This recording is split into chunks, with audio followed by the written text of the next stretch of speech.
Hello दोस्तों, चलिए हम अपने मौलिक अधिकार के सीरीज को आगे बढ़ाते हुए आज अनुच्छेद 20 की ओर बढ़ते हैं। देखिए अनुच्छेद 20 किसके लिए है। सबसे पहले एक बार रिकैप कर लेते हैं हमने कौन कौन सा पढ़ लिया। तो हमने पढ़ लिया अनुच्छेद 12 से लेके अनुच्छेद 19 तक पढ़ लिया। ठीक है, तो 12 और 13 में तो पता है, 12 में राज्य की परिभाषा था, 13 में कौन सा कानून को रद्द किया जाएगा, कौन सा अगर मौलिक अधिकार को हनन करता है तो शून्य होगा, उस रिलेटेड में था। बट 14 से लेकर के 19 तक जो था, जो कि एग्जाम में ज़्यादातर पूछता है, 12-13 भी पूछता है बट कभी कभी।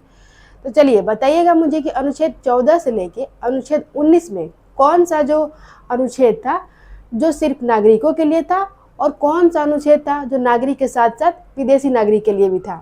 तो आज बात करते हैं हम अनुच्छेद 20 के बारे में। क्या अनुच्छेद 20 विदेशी नागरिकों के लिए भी है या सिर्फ भारतीय नागरिक के लिए है।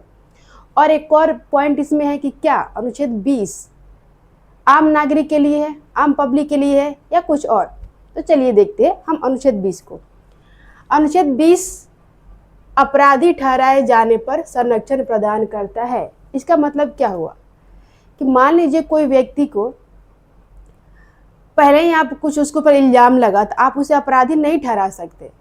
तो कब कब उसे अपराधी ठहराया जाएगा, किस तरह से होगा, तो अनुच्छेद 20 में हम यही पढ़ेंगे। ठीक है, तो चलिए सबसे पहले बढ़ते हैं हम अनुच्छेद 20 क्लॉज 1 के तरफ। इसमें क्या है, किसी व्यक्ति को तब तक अपराधी घोषित नहीं किया जा सकता जब तक कि उसने अपराध के समय लागू किसी कानून का उल्लंघन न किया हो।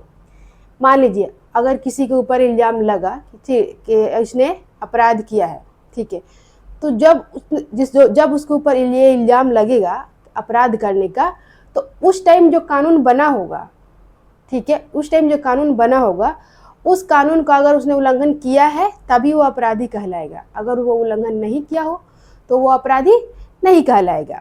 ठीक है, इसी का दूसरा पार्ट है, और उसे उस कानून में प्रस्तावित सजा से अधिक सजा नहीं दी जा सकती। मान लीजिए उसने, ठीक है, हो गया सिद्ध कि हाँ जब कानून बना है उसने उल्लंघन किया है, तो जब जो उस कानून में जो सज़ा लिखा होगा उस अपराध के लिए उसे उतना ही सज़ा दिया जाएगा, उससे अधिक नहीं दिया जाएगा। समझिए शराब को लेकर चलते, चलिए बिहार में तो बंद है शराब, तो देखते हैं। सबसे पहले मान लीजिए कि अगर कोई व्यक्ति है, आज 26 चल रहा है, ठीक है, 2026, ठीक है, 2026 में मान लीजिए दिल्ली में मान लीजिए कि ऐसा होता है कि उसने शराब बंद हो गया, ठीक है, तो 26 में शराब बंद हो गया। मान लीजिए, सपोज कीजिए, हुआ तो नहीं है। अगर उसने कोई व्यक्ति 2025 में अगर वो शराब पी के पूरा रोड पे सो रहा है, कहीं भी रोड जाम हो रहा है, लोग जो पैदल चलने वाले लोग हैं साइड से ना चल के बीच रोड से चल के आ रहे हैं, ठीक है, उस शराब का दुकान के कारण पी के पूरा रोड पे सोया है, तो क्या 2025 में अगर वो ऐसा कर रहा है तो क्या 2026 में अगर एक कानून बनता है कि शराब बंद है, पीना और उसे अपने पास रखना, अगर ये बंद हो गया, अगर ये अपराध हो जाता है, ठीक है, इसके लिए सज़ा निर्धारित होता है, तो क्या 2025 में जो उसने किया उसको सज़ा मिलेगी? तो नहीं मिलेगी 2025 के अनुसार। यही बोल रहा है कि अब 2026 में अगर वो ऐसा कर रहा है तब उसे सज़ा मिलेगी, और 2026 में जितना अगर लिखा होगा कि मान 2 साल का सज़ा है तो 2 साल का सज़ा उसे होगी। तो इसका मतलब यही है कि जब कोई व्यक्ति के ऊपर मतलब कोई इल्ज़ाम लगता है कि उसने अपराध किया है, तो उस टाइम जो कानून बना है उसमें चेक करने के हाँ उसके अनुसार उसने किया है कि नहीं, वो कानून तोड़ा है कि नहीं। अगर तोड़ा है तो लगेगा। और दूसरी बात इसी में हो रहा है कि और उसे उस कानून में प्रस्तावित सज़ा से अधिक सज़ा नहीं दी जा सकती। मान लीजिए उसको अगर 2 साल के लिए सज़ा उस कानून में है तो 2 ही साल की सज़ा मिलेगी। तो ये था हमारा अनुच्छेद 20 क्लॉज 1। इसका देखिए कुछ नोट्स है। भूतलक्षी विधायन की मनाही केवल आपराधिक कानून के संदर्भ में है। भूतलक्षी का मतलब है कि पीछे से, जैसे हमने बताया कि 26 में अगर कानून बना कि अपराध इलीगल है, अपराध बंद हो गया है, सॉरी शराब बंद हो गया है, अगर 2026 में ऐसा कानून बन रहा है कि शराब बंद है तो 2025 से आप लागू नहीं कर सकते, ठीक है, 2026 से ही लागू करेंगे। यही बोल रहा है, भूतलक्षी का मतलब इतना ही होता है भूतलक्षी, ठीक है। बट ये सिर्फ आपराधिक कानून में है, भूतलक्षी की मनाही है, भूतलक्षी विधायन की मनाही है, पीछे से आप लागू नहीं कर सकते। सिविल कानून जो होता है उसमें पीछे से लागू होता है। जो ये अपराधी कानून होता है ये भविष्यलक्षी होता है कि आज जो कानून बना, आज जिसने जो अपराध करेगा उस पर लागू होगा और आने वाले टाइम में जो अपराध करेंगे उन पे लागू होगा। तो ये था हमारा अनुच्छेद 20 क्लॉज 1। ठीक है, तो चलिए अब चलते हैं हम 20 क्लॉज 2 में क्या है। अनुच्छेद 20 क्लॉज 2 में क्या है, किसी व्यक्ति को एक ही अपराध के लिए एक से अधिक बार दंड नहीं दिया जा सकता। मान लो कोई व्यक्ति एक ही अपराध किया है तो उसे एक से अधिक बार सजा नहीं दोगे। ठीक है, कि चलो उसने अगर कोई मान लो कोई मर्डर किया है, ठीक है, एक बार उसको सजा मिल गया तो फिर आप दोबारा से किसी और कोर्ट जाओ, जाकर वहाँ पे भी थाने में पिटीशन डालो या किसी और कोर्ट में जाकर डाल दो कि नहीं इसको और सज़ा मिलना चाहिए तो कम लग रहा है मुझे। तो नहीं, एक बार अगर उसे मिल गई सज़ा एक अपराध के लिए तो दोबारा नहीं मिलेगा। बट अगर ऐसा होता है कि मान लीजिए किसी के ऊपर इल्ज़ाम लगा कि इसने मर्डर करने का प्रयास किया, एक आदमी ने जाके लगाया, ठीक है, फिर क्या होता है कि सच में अगले टाइम अभी जाने ही वाले होते हैं लोग कोर्ट में कि जो जिस आदमी ने लगाया था इल्जाम उसकी हत्या हो जाती है। तो एक धारा उसके लगा था कि जो प्रयास करने का धारा, और दूसरा अगर उसने कर ही दिया तो वह उस टाइम में उसको सज़ा मिल सकती है, एक्स्ट्रा सज़ा मिल सकती है। तो ये था 20 क्लॉज 2। और इसमें क्या है देखिए, और इसके अलावा एक्सेप्शन है कि विभागीय और प्रशासनिक दिया जा सकता है। ये उन लोगों के लिए है जो सरकारी नौकरी में है। अब समझिए क्यों जो सरकारी नौकरी वाले होते हैं थोड़ा डरते हैं कोई भी क्राइम करने से, थोड़ा सा भी, और दूसरी बात कुछ बोलने से भी डरते हैं वो, क्योंकि उनको पता है कि एक तो कोर्ट जो सज़ा हमको देगी अगर सिद्ध हो गया तो देगी ही, मैं जिस विभाग में काम करता हूँ वो विभाग भी देगी और प्रशासन जो है वो भी प्रशासनिक भी देगी। ठीक है, तो ये था अनुच्छेद 20 क्लॉज 2। अब चलते हैं हम 20 क्लॉज 3 की तरफ। किसी व्यक्ति को अपने ही विरुद्ध गवाही देने के लिए बाध्य नहीं किया जा सकता।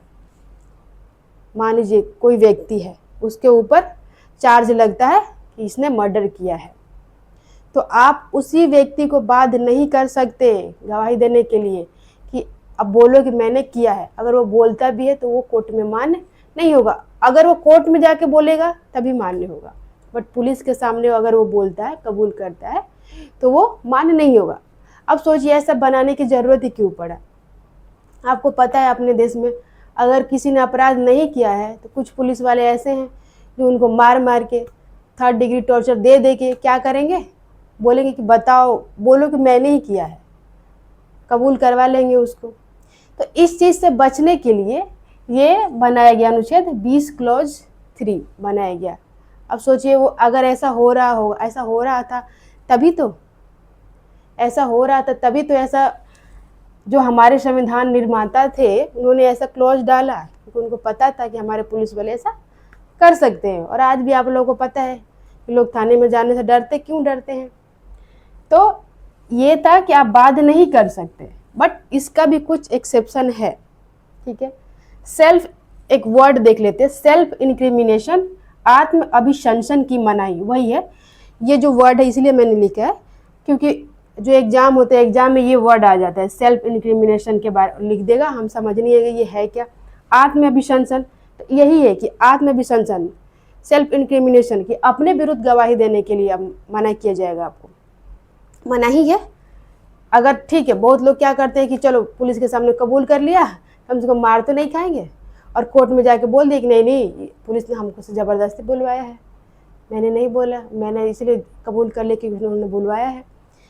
ठीक है, तो अब देखिए, और इसमें एक्सेप्शन क्या है, चिकित्सीय जांच, चिकित्सीय जांच किया जा सकता है कोई व्यक्ति का, जैसे फिंगरप्रिंट लेना, ब्लड सैंपल लेना, जैसे जो लोग CID वगैरह जो क्राइम पेट्रोल ये सब देखते होंगे उसमें देखते हैं कि लोगों के ये सब लिया जाता है, तो ये ले सकते हैं सिर्फ उसे बोल के और उसे लिखवा के।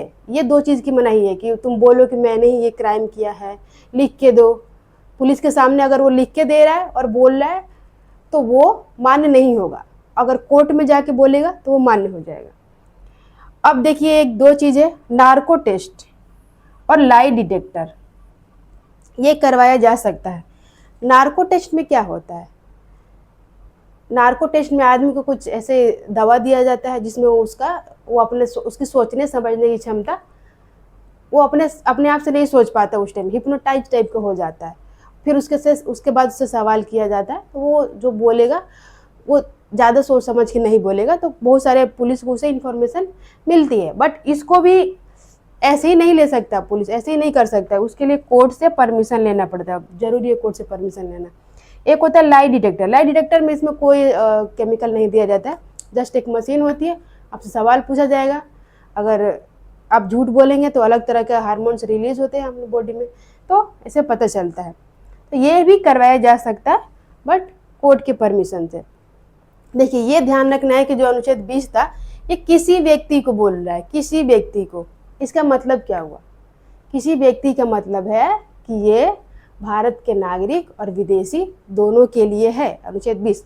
आप कमेंट करके बताइएगा अनुच्छेद 14 से लेके अनुच्छेद 19 में कौन कौन सा अनुच्छेद सिर्फ भारतीय नागरिक के लिए था, और कुछ कौन से ऐसे आर्टिकल था जो भारतीय के साथ साथ विदेशी के लिए भी था। तो आज हमने अनुच्छेद 20 को कंप्लीट कर लिया है।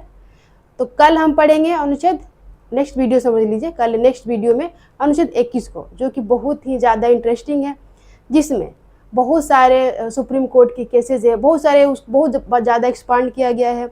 उसमें बहुत सारे जैसे विवाह का अधिकार, आपको अपने अपने लाइफ पार्टनर चुनने का अधिकार, आपको नींद का अधिकार, ये सब कुछ अनुच्छेद 21 में है। तो कल हम कवर करेंगे अनुच्छेद 21। अगर आपको ये वीडियो पसंद आया तो कमेंट ज़रूर कीजिएगा और अपने दोस्तों को ज़रूर शेयर कीजिएगा। धन्यवाद।